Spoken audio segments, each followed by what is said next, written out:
A very warm welcome to our ECAF contribution on the diversity of student reviewers, characteristics, experiences, and implications for quality assurance.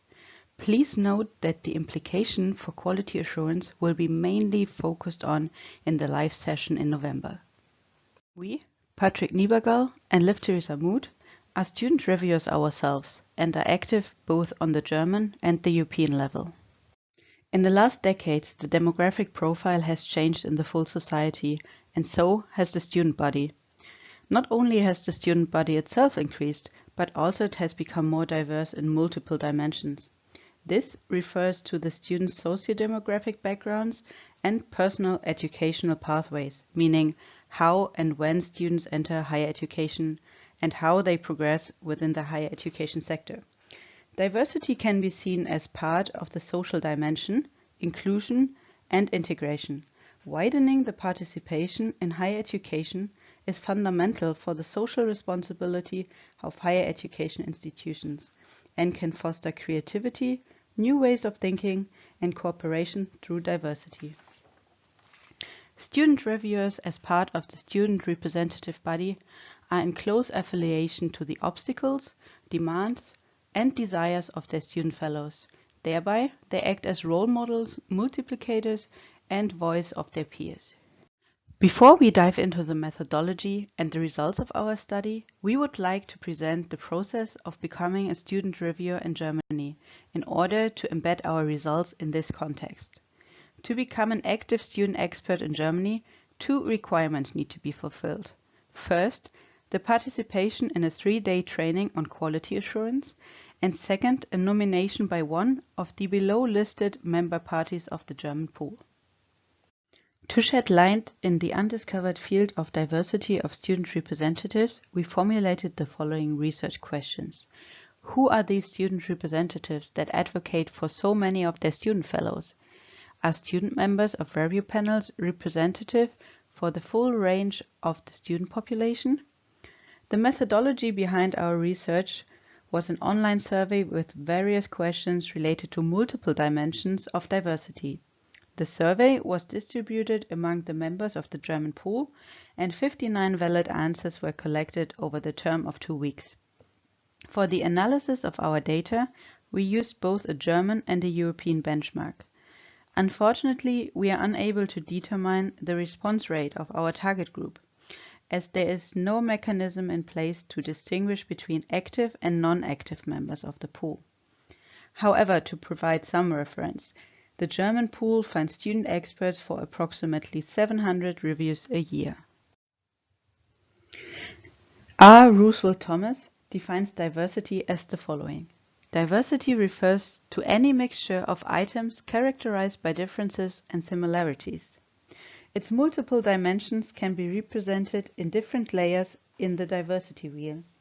In this case, the diversity wheel's dimensions have been adjusted according to our research goals, to gather data about the diversity and experiences of the German pool members. In the following, we will present our survey results, starting with the outer layer of the diversity wheel. The vast majority of participants studies in a full-time program, comparable to the German and European benchmark. 95% of survey respondents study at a public university, compared to 61% of the total German student population.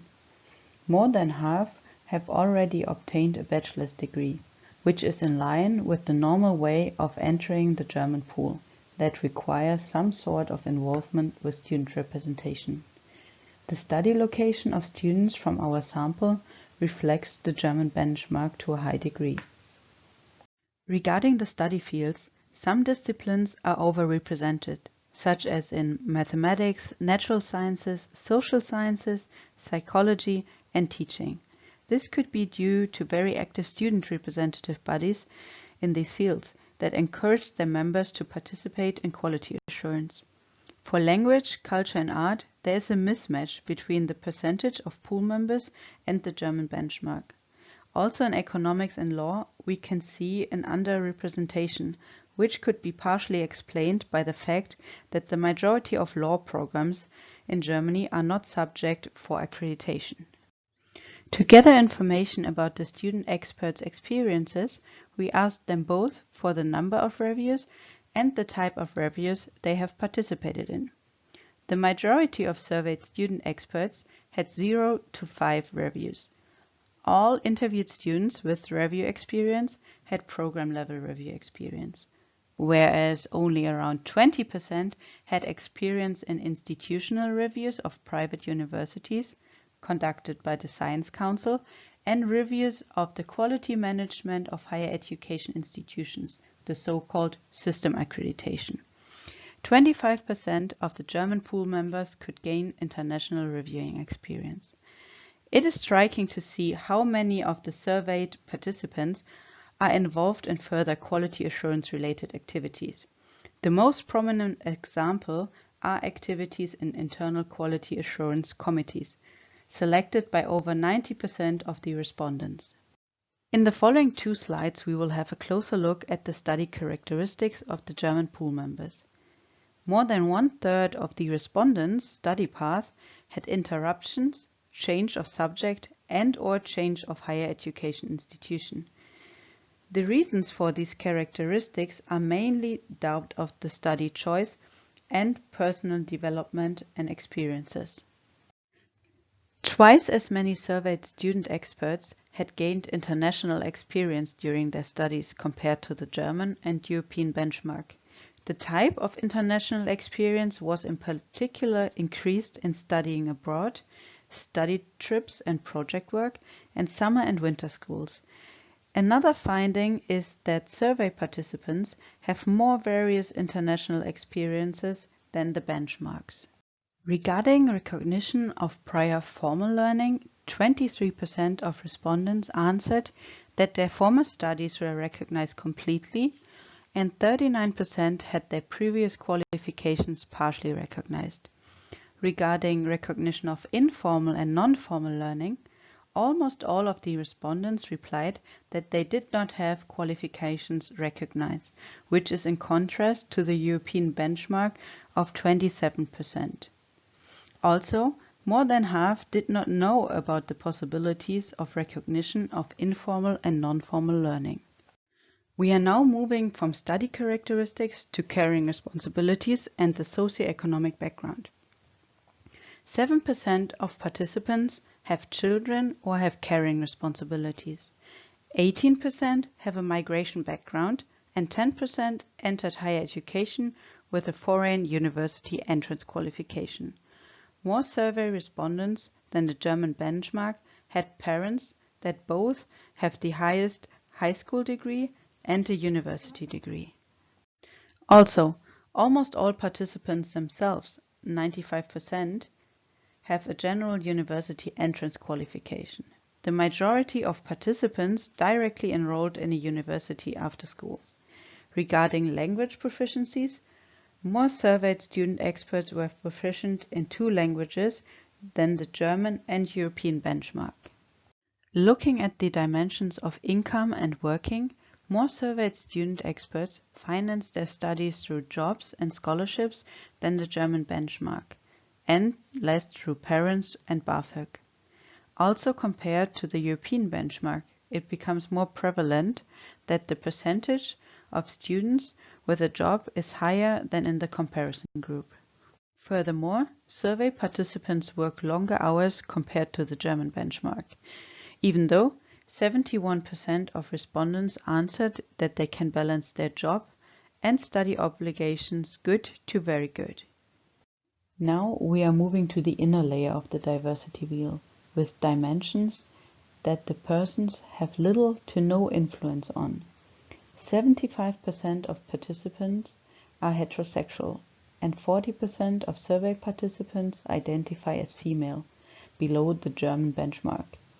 Over 80% of the participants are found in the age group of 23 to 30 years. Almost half of the respondents reported that they have impairments, with 83% of them having mental health impairments, making this the most frequent impairments among the participants. Now we are shifting away from the diversity wheel towards personal experiences and reviews. In total, 16% of the respondents reported cases of discrimination in reviews. The vast majority of respondents stated that they feel respected, valued, and experienced an atmosphere of trust in the reviews. However, 9% stated that they did not feel equally treated in the reviews. The main obstacles for student experts to engage in reviews are missing time, employment duties, and limited flexibility in their own study programs. At the end of this presentation, we are coming to conclusions and limitations of our study.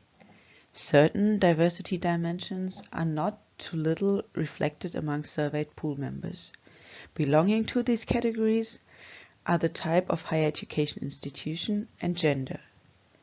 Other diversity dimensions match the selected benchmarks quite well, such as type of studies and study location. Other interesting findings are that 6 times more participants are scholarship recipients than the benchmark. Furthermore, the dimension of international experience is more prevalent in our group of respondents than in the benchmark. Another surprising finding is that the recognition of informal and non-formal learning appeared to be not known for more than 60% of the respondents. As part of the interpretation of our own data, we will now have a look at the limitations of our study. This study is characterized by its explorative character, due to the fact that this is a new research field. Because of the limited number of participants and the amount of specific sub-questions, there was a limited potential for statistical analysis, leaving causal relationships uncovered. Furthermore, there is also self-selection bias in place, as we did not reach student representatives that are not members of the pool yet, and underlying barriers to do so. With this, we come to the acknowledgement of our study. We would like to thank all the participants from the German Student Accreditation Pool for engaging in this study. Furthermore, we would like to thank the steering committee of the German pool for their openness and trust in the meaningfulness of our study. We would also like to thank Yasmin for her support and social science expertise.